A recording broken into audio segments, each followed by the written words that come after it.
जय हिंद साथियों, आप सभी का एक बार फिर से स्वागत है हमारे YouTube चैनल आलम क्लासेस में। मैं मोहम्मद एजाज आलम आप सभी का फिर से एक बार स्वागत करता हूं।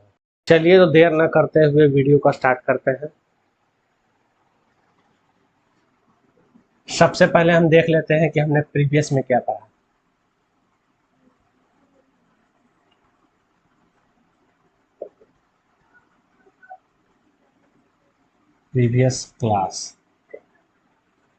प्रीवियस क्लास में हमने किया था इंट्रोडक्शन था,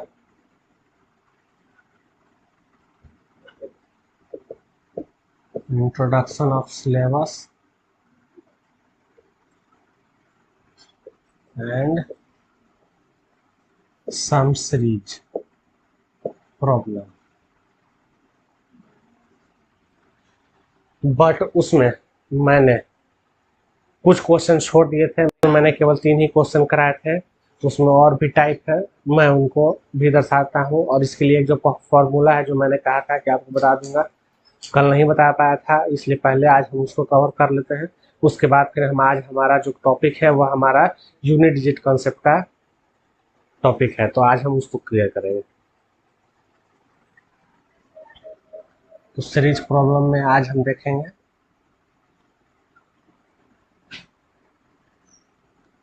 क्वेश्चन। पहले हम प्रीवियस को टैप कर लेते हैं, 2 क्वेश्चन। √30 √30 इनफाइनाइट का मान।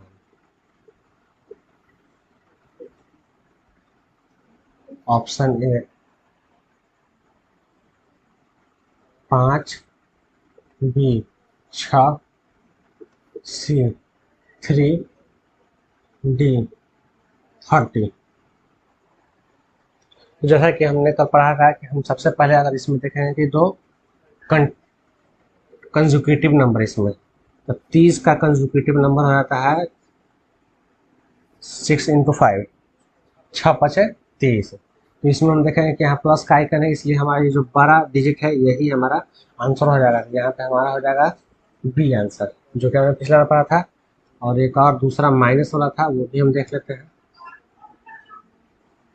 √132 माइनस √132 माइनस √132 माइनस इनफाइनाइट का मान। इसमें हो जाएगा ऑप्शन 12, बी 14, सी 11, डी 10। ठीक है, तो यहाँ भी हम देखेंगे कि हमारे पास संख्या है 132। इसका जो कंजुकेटिव नंबर होगा 11 × 12, 12 11 132। तो यहाँ पर माइनस का चिन्ह है, इसलिए हमारा जो आंसर हो जाएगा 11 हो जाएगा। ठीक है, तो यहाँ हमारा ऑप्शन में देखेंगे हमारा सी हो जाएगा आंसर। ठीक है, ये तो हम समझ गए। लेकिन मान लीजिए कि हर जगह आपको कंजुकेटिव नंबर नहीं देगा, क्योंकि ये कॉम्पिटिटिव एग्जाम है। यहाँ आपको बेस बिल्कुल बढ़िया करना होता है, अगर वो कमजोर है तो आप एग्जाम को क्वालिफाई नहीं कर पाएंगे। तो चलिए इसमें हम देख लेते हैं। मान लीजिए आपको क्वेश्चन दे देगा √3 प्लस √3 प्लस √3 इनफाइनाइट का मान।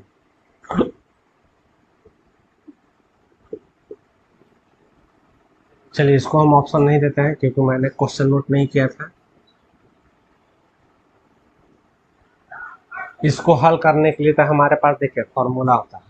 इसको तो हम कंसेक्यूटिव नंबर में नहीं तोड़ सकते हैं बिल्कुल। तो इसको हम फॉर्मूला जो हमारे यहाँ पर है इसको नोट कर लीजिएगा, यही हर जगह काम आएगा। मान लीजिए कि इसमें भी आपको याद नहीं कंसेक्यूटिव, अगर फॉर्मूला याद तरह से कर सकते हैं। तो इसका जो फॉर्मूला होता है √4x + 1, बाहर में होता है ±1/2 इसी पे। तो यहाँ पर हमारा जो x है ये वैल्यू करता है, जो अंदर रूट के अंदर दिया हुआ मान उसी को इंडिकेट करता है। ठीक है, तो यहाँ पर हमारा है रूट के अंदर हो जाएगा हमारा 4 × 3 + 1। यहाँ पर देखिए क्वेश्चन प्लस दिया हुआ है तो हम प्लस का यूज करेंगे, अगर माइनस का दिया हुआ रहेगा तो हम माइनस का यूज करेंगे, और बटन में 2। इसको हल कर लेंगे तो 4 से 12 13 √13 प्लस 1/2 ये हो जाएगा इसका आंसर। देखिए सेम इसी को हम इसमें अप्लाई करके देखते हैं। तो यहाँ पर हमारा जो x का वैल्यू दिया हुआ है 30 दिया हुआ है, तो यहाँ पर हम फिल करेंगे √4 × 30 प्लस 1/, यहाँ पर प्लस हो जाएगा और 1/2, और रूट का मतलब 30 चौका 120 है कि 121 है। 121 में रूट का वैल्यू है, तो इसे यहाँ पर 121 रूट में है तो इसका वैल्यू आता है 11 प्लस 1/2, तो 11 1 12, 12/2 यानी कि 6। तो देखिए हमारा आंसर हो गया 6। ठीक है, चलिए नेक्स्ट क्वेश्चन हम देख लेते हैं। ये तो हो गया था टाइप 1, इसमें एक टाइप 2 भी होता है।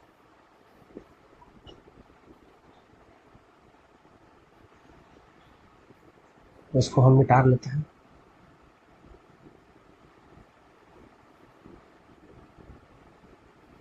ये एक तरह का क्वेश्चन हो गया। अब हमारे पास टाइप 2 सीरीज प्रॉब्लम हो गया, टाइप 2 सीरीज प्रॉब्लम।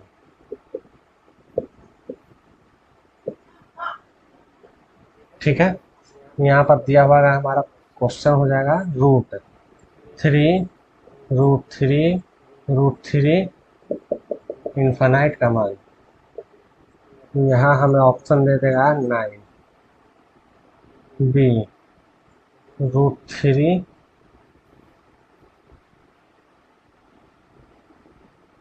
13 प्लस 1/2। इसको थोड़ा सा बढ़िया से लिख दीजिए कि आपको दिक्कत ना हो। और सी में हो जाएगा 3 और डी हो जाएगा 9। इसको किस तरह हल करेंगे, तो मैं डायरेक्ट यहाँ हल कर दिखाता हूँ। यहाँ हमें रूट में दिया हुआ है, हम इसको मान लेंगे कि ये बराबर, मान कुछ भी आप मान सकते हैं। यहाँ पर ये बराबर जो हमारा समीकरण दिया हुआ है वही हम यहाँ पर रख देंगे। मान लीजिए कि ये हमारा समीकरण दिया हुआ है। ठीक है, अब जस्ट इसको हम अगला स्टेप हल करेंगे, तो मान लीजिए कि 1√3 जो है ना, इसको हम बाहर कर लेंगे। √3 जो है ना वो √3 आ गया, और ये रूट के अंदर जो इतना सेम है ये भी, तो मान लीजिए कि समुद्र में आप हैं, समुद्र में कितना पानी है, बहुत, इतना पानी है कि जिसको कहना नहीं है। उसमें से मान लीजिए आपको हमने एक लोटा दे दिया, और उस लोटा से आप उसमें से एक लोटा पानी निकालिए, तो क्या समुद्र का पानी घटने वाला है? नहीं। तो ठीक उसी तरह यहाँ √3 जो है वो बिल्कुल इन्फानाइट दिया हुआ है, यानी अनंत है बिल्कुल। उसमें से एक √3 निकालिए तो इसके मान में कोई परिवर्तन होने वाला नहीं है। तो यहाँ पर √3 जो इसका मान है ये हम माने हैं, जो वही ये हमारा मिल जाएगा। और जब हमारा a बराबर √3 ये हो गया, तो इसको हम हल कर सकते हैं नेक्स्ट स्टेप में। रूट को जब इस तरफ भेजेंगे, तो हमारा स्क्वायर में हो जाएगा √3² बराबर, इधर हो जाएगा 3a। अब इसी को हम आगे हल करेंगे, तो a स्क्वायर से a कट जाएगा, तो a बराबर हमारा मिल जाएगा 3। यानी कि जो रूट के अंदर मान होता है सेम वही मान उसका आंसर हो जाता है। यहाँ तो आप आँख मूंद के इस क्वेश्चन को हल कर सकते हैं, आगे कोई दिक्कत होने वाला नहीं। तो ठीक इसी तरह का एक क्वेश्चन देख लीजिए। मान लीजिए कि दिया हुआ आ रहा है √9, मैं थोड़ा ढंग से लिख देता हूँ। ठीक है, डॉट डॉट डॉट का मान, तो यहाँ ऑप्शन दे देगा 9 8 3 √37 प्लस 1/2। तो डायरेक्ट जब देखिएगा कि यहाँ प्लस माइनस वगैरह कुछ भी चिन्ह नहीं दिया हुआ है, और जो अंदर वैल्यू है तो हम डायरेक्ट उसी पे हम आँख मूंद के मार देंगे कि हमारा आंसर 9। चलिए, तो इसमें हमारा दोनों हो गया क्लियर। तो आज हमारा जो टॉपिक है उस पर हम चलते हैं। पॉज करके आप लोग इसे नोट कर लीजिएगा।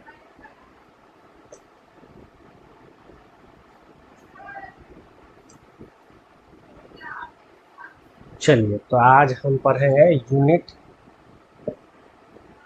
Digit, concept.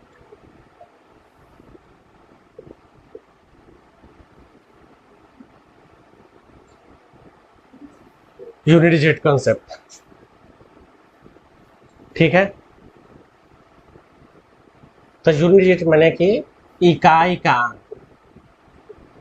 तो ये तो आपको हर किसी को इकाई का अंक मालूम हुआ, क्योंकि सबसे पहले पढ़ाया था हमें इकाई, दहाई, सैकड़ा, हजार, स्थानीय मान और अंकीय मान दोनों पढ़ाया जाता है।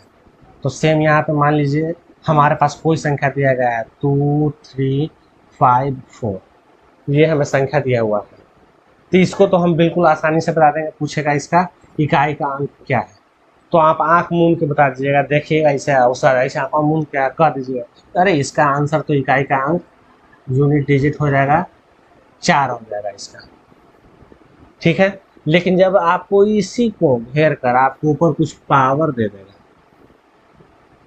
तो आप बिल्कुल चंधरा जाइएगा, पर इक्का पूछ दिया, अब हम इतना बार गुना करेंगे, आसान है बिल्कुल।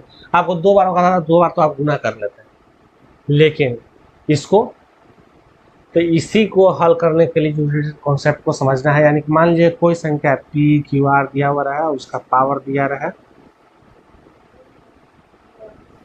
एम एन पी कुछ भी दिया हुआ रहा, उसी को हल करने के लिए हम यूनिट कॉन्सेप्ट का प्रयोग करेंगे। इसमें भी टाइप वाइज आएगा। सबसे पहले हम तो देखिए समझते हैं। सबसे पहले कोई भी संख्या जैसे मान लीजिए दिया हुआ है संख्या, तो वह जब भी बनता है उसके लिए टोटल 10 अंकों का ही प्रयोग करते हैं।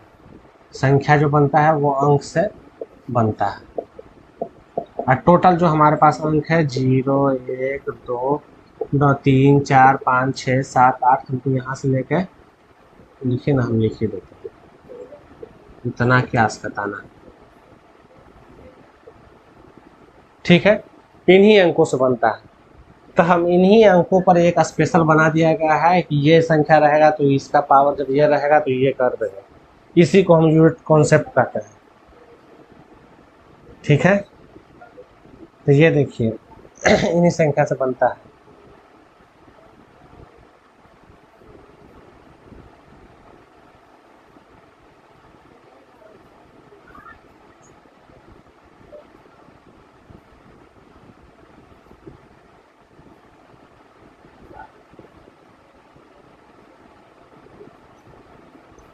तो इनमें से हम देखिए सबसे पहले इसको हटा लेते हैं, 1 2 5 और 6, इन चारों संख्या को हम अलग कर रहे हैं क्योंकि इनके लिए केस बहुत अलग है। 0 1 5 और 6 ये एकदम स्पेशल नंबर है बिल्कुल, इनका पावर कितना भी रहे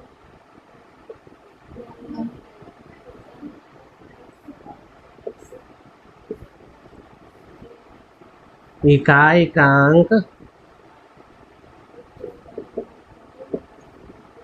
समान रहता है। ये बिल्कुल स्पेशल नंबर है। 0 1 5 और 6 ये जब भी आपको दिखाई दे और उसके पावर जितना भी रहे, आप सीधे कह दीजिएगा जो है उसी का इकाई अंक। जैसे मान लीजिए आपके पास दिया रहा है 2 0 5 6 के पावर 1 4 3 6, एकदम सीधे आप देखिएगा कि इकाई अंक क्या है 6, तो इसका इकाई अंक जो होगा 6 होगा, डायरेक्ट हम कह देंगे आंसर। इसी तरह इकाई अंक 1 रहेगा, उसका डायरेक्ट आंसर कह देंगे 1, जिसका 5 रहेगा उसका 5, जिसका 6 रहेगा उसका 6, ठीक है। इसको पॉज करके नोट कर लीजिएगा, नहीं तो मैं इस तरफ मिटाता हूँ। मैंने कल भी कहा था किसी भी एग्जाम को क्रैक करने के 3 चीज़ें बेहद ज़रूरी है। सबसे पहले सिलेबस समझना, उसको पूरी तरह कंप्लीट करना। तो कंप्लीट करने के लिए आप इसे ज़रूर करिएगा, क्योंकि स्क्रीनशॉट लेने के बाद आप कभी भी, बहुत सारे स्टूडेंट 90% स्टूडेंट स्क्रीनशॉट को दोबारा देखते नहीं, बस वो एक तरह से स्टोर रहता है कि हाँ मैंने ये कर लिया, लेकिन ऐसा करना नहीं है, आपको उसको नोट करना है, ठीक है। इसको नोट करिए। चलिए इनको तो हम समझ लिए 0 1 5 6, तो बाकी के बच्चे तो इनको हम 2 भागों में बांट लेंगे। एक हो जाएगा इधर सम संख्या में बांट लेंगे, समझने के लिए सम संख्या, और इधर बांट लेंगे हम विषम, विषम नहीं विषम, विषम संख्या। इंग्लिश भी नोट कर दे रहे हैं, इवन नंबर, ऑड नंबर।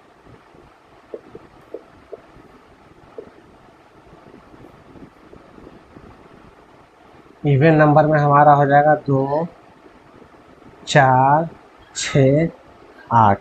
ये एक स्पेशल नंबर है, लेकिन हम सेम इसका भी आंसर यही आएगा, इस चलते मैं इसको यहाँ इंक्लूड कर देता हूँ। दूसरा में हमारा इधर ऑड में हो गया 1, 3, जगह थोड़ा सा हमको लेना पड़ेगा। 1, 3, 5, 5 तो स्पेशल हो गया, इसको हम छोड़ते हैं, इसके लिए कोई उपाय नहीं है। 5, 7, 9, 1, 3, 7, 9। अब इन संख्याओं को जब भी हम 4 बार मल्टीप्लाई करते हैं, जैसे हो गया 2 गुना 2 गुना 2 गुना 2, 2 दूना 4, 4 दूना 8, 8 दूना का 16। तो देखते हैं इकाई अंक क्या है, 6। उसी तरह हम 4 को करेंगे, 4 चौके 16, चौके 64, 64 चौके 216, इकाई अंक 6। फिर हम देखेंगे 6 छक 36, 36 216, 216 छके 6 छक 36, शेष रहा 3, 6 3 9, 6 दूना का 12, 1296। तो इसका भी हम देख रहे हैं, तो इकाई अंक क्या है हमारा, 6। अब 8 करते हैं, 8 8 64, अब फिर 8 8 64, तो 64 का स्क्वायर, तो मैं यहाँ कर ले रहा हूँ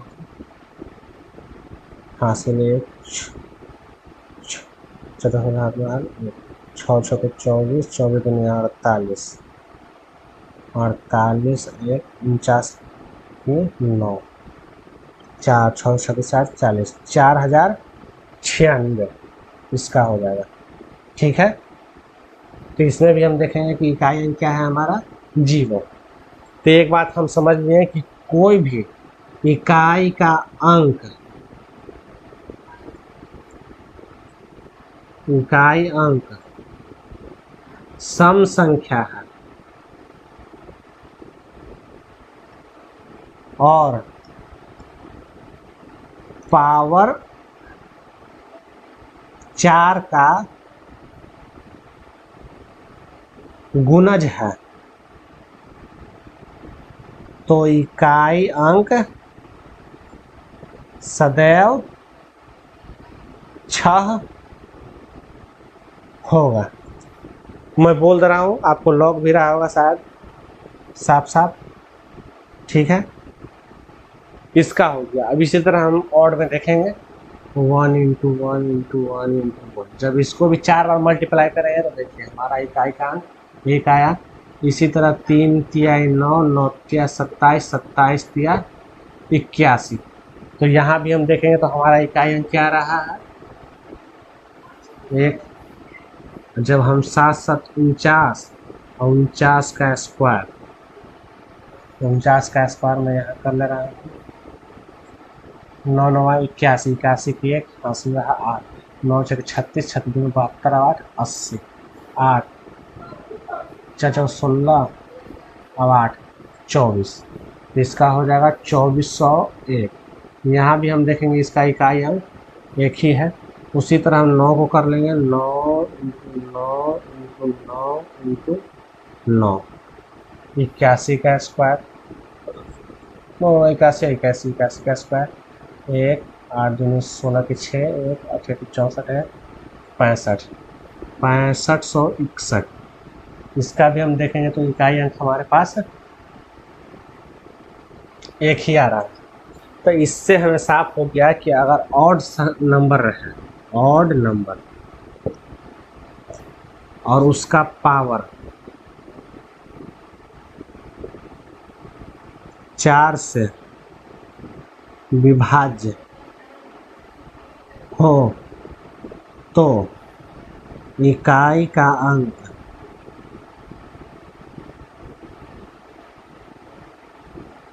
सदैव 1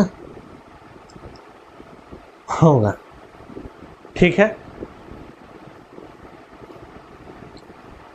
आप इसको नोट कर लीजिएगा।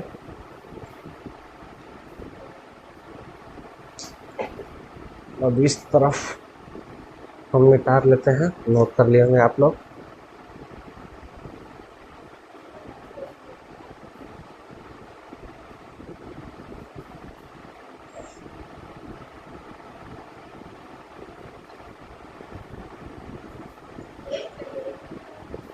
ये हमें मिल गया।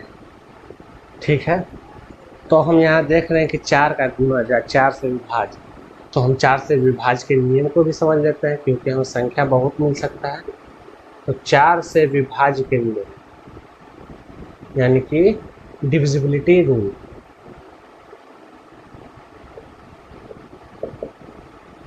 तो इसको लिख लीजिए, कोई भी संख्या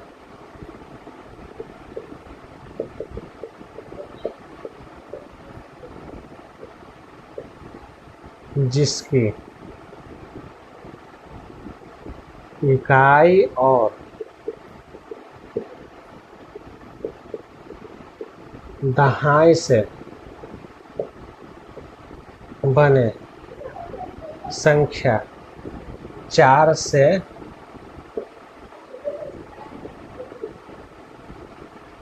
विभाज्य हो तो संख्या 4 से पूर्णतः विभाज्य होगी। यह तो आप लोग नोट कर लिए होंगे, उम्मीद है कि। लेकिन चलिए मैं इसको 2-4 मिनट और रख देता हूँ। तब हम विभाज्य में चेक कर लेते हैं कि कैसे। तो पहला देखिए क्वेश्चन मान लीजिए दिया हुआ है 1 6 3 2 5। दूसरा है 1 6 3 4 8। तीसरा 9 6 4 0 4। चौथा है 6 5 3 2 8।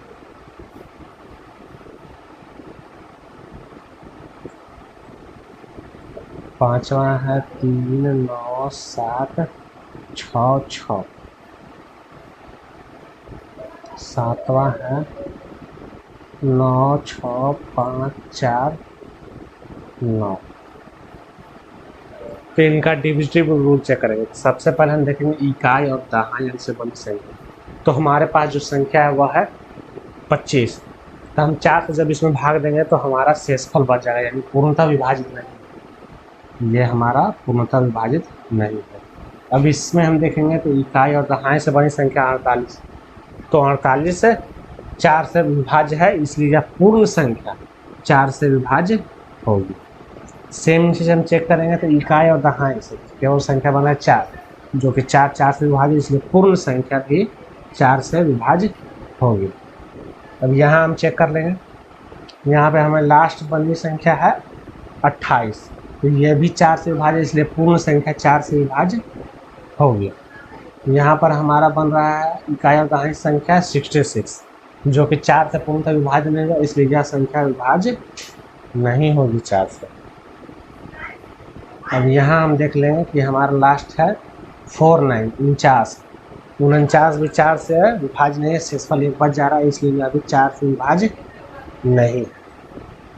ठीक है, तो चलिए मैं इधर साफ कर ले रहा हूँ, आप लोग नोट कर ही लिए हो।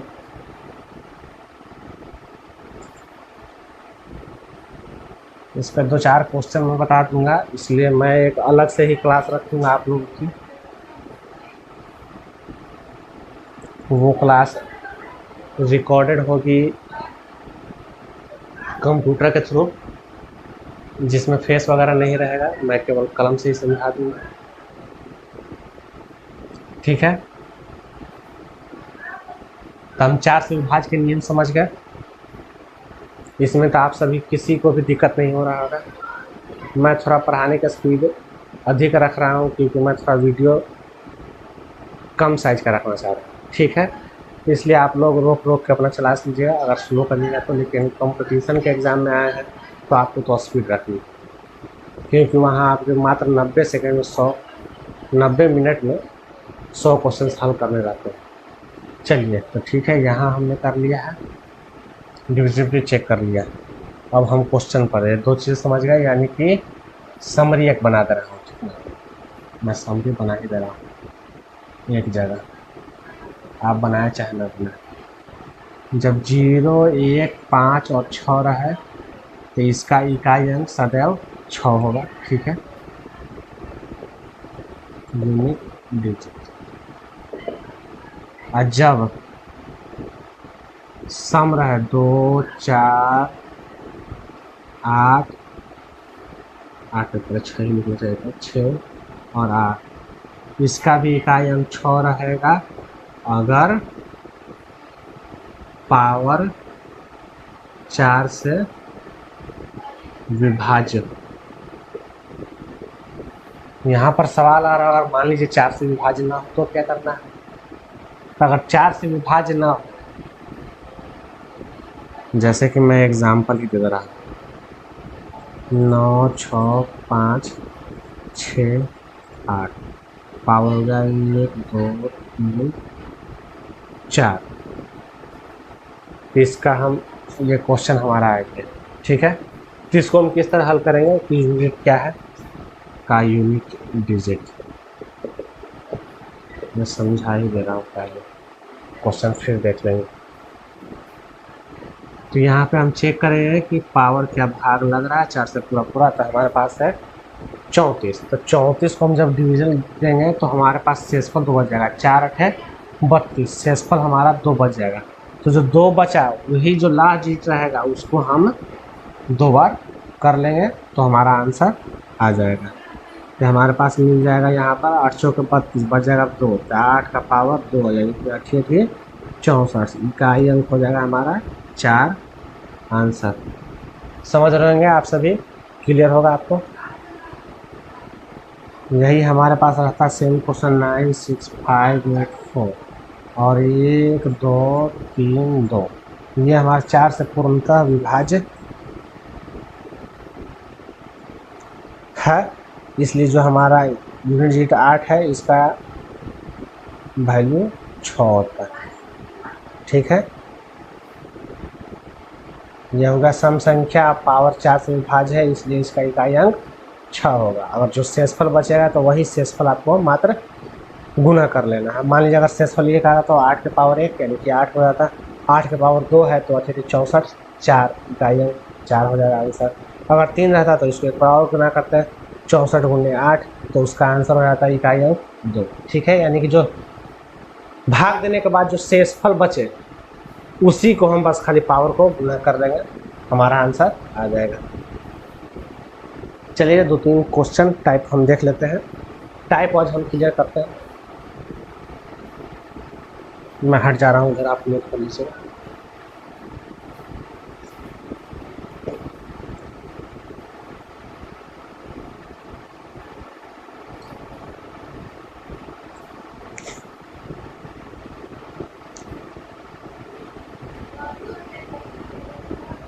तो सबसे पहले आपको टाइप 1 में आ सकता है गुना के फॉर्म में, 1 2 3 4 इंटू 6 5 8 इंटू 1 4 2 का इकाई है।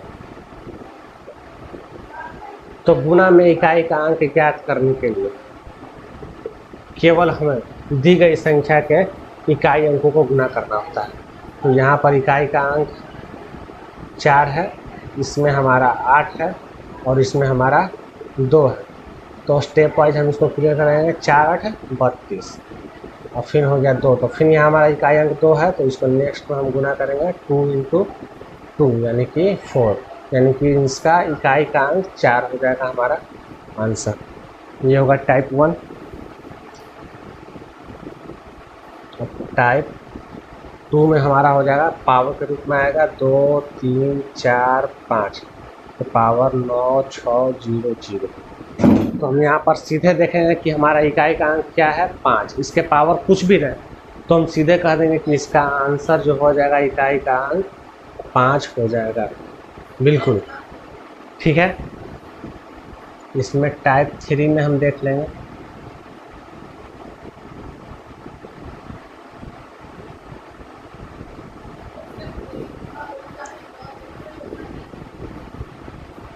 इधर तो आप नोट कर ही लिए होंगे।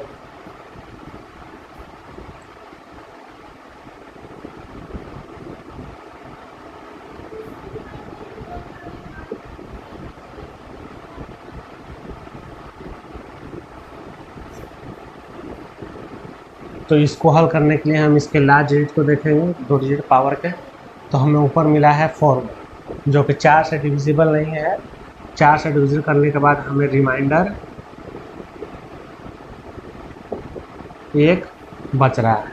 तो इसी को हम अप्लाई करेंगे। जो हमारा इकाई का अंक है 8 का पावर लेके हैं कि 8 हमारा आंसर हो जाएगा।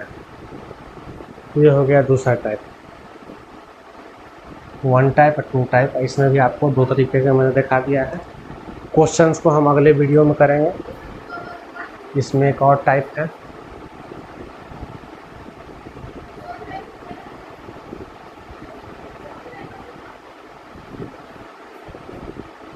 इसमें हमें क्वेश्चंस मिल सकते हैं फैक्टोरियल वाले। Factorial 1 plus factorial 2 plus factorial 3 plus factorial 4 plus factorial 5। तो हम बिल्कुल पहले यहीं तक देखेंगे। इसको हम पहले हल करके देखते हैं, ठीक है। इकाई का अंक ज्ञात करने के लिए इसमें कुछ याद रखना है, इस चलते मैं इसको हल कर रहा हूँ। फैक्टोरियल 1 का वैल्यू हो जाएगा फैक्टोरियल 1 और फैक्टोरियल 2 का वैल्यू हो जाएगा 2, फैक्टोरियल 3 का वैल्यू हो जाएगा 6, 4 का वैल्यू हो जाएगा 24, अब 5 का वैल्यू हो जाएगा 5 चौके 20, 20 तिया 60, 60 दिया था 120, ठीक है। फैक्टोरियल को हल करना जानते हैं ना। मान लीजिए आपको फैक्टोरियल 1 दिया हुआ है, केवल 1, और जब फैक्टोरियल 2 दिया हुआ है तो 2 गुना 2।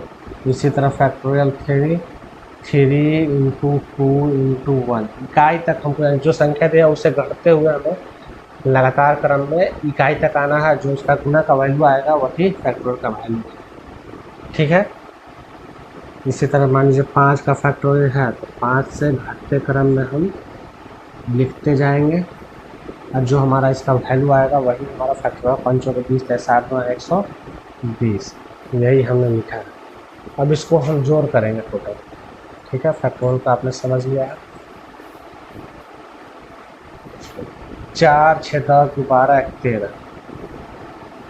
हासिल 1 2 1 3 2 5 5 और 153। तो इसका अंक हमारा आ गया 3, इसका आंसर है। लेकिन आपको यहाँ जोड़ न देकर आपको यहाँ जब भी देगा आपको क्वेश्चंस में गुना ही देगा। तो इसको मैं रहने देता हूँ। तो आपको समझाने के लिए मैंने जोड़ लिया था केवल फैक्टोरियल को, तो इधर आपको देगा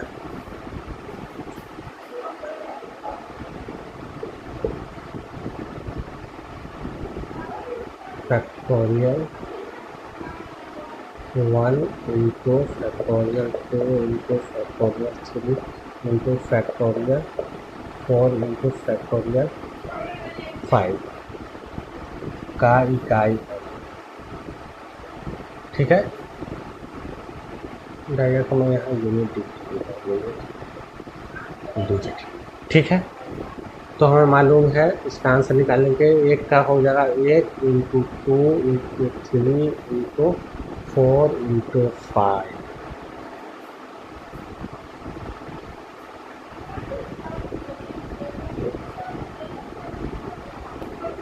one into 2 into 6 into 24 into 120।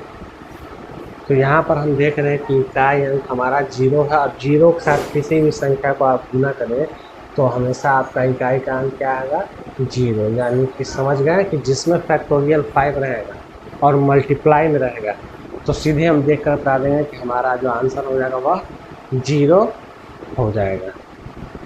तो फैक्टोरियल भी समझ लिए। और इससे अगर मान लीजिए कम दिया हुआ है, क्वेश्चन नंबर 6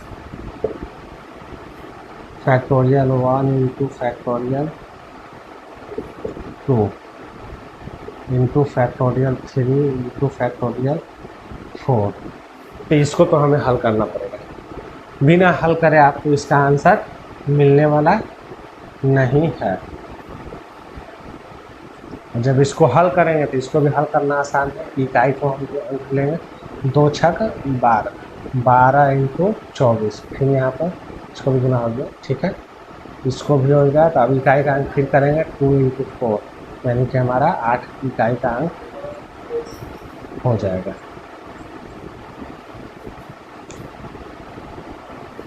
ठीक है साथियों, तो आज की वीडियो में बस इतना ही। हमने टोटल यूनिट कॉन्सेप्ट का क्लियर कर चुका हूँ। अब इस पर हम क्वेश्चन अगले वीडियो में करेंगे। धन्यवाद।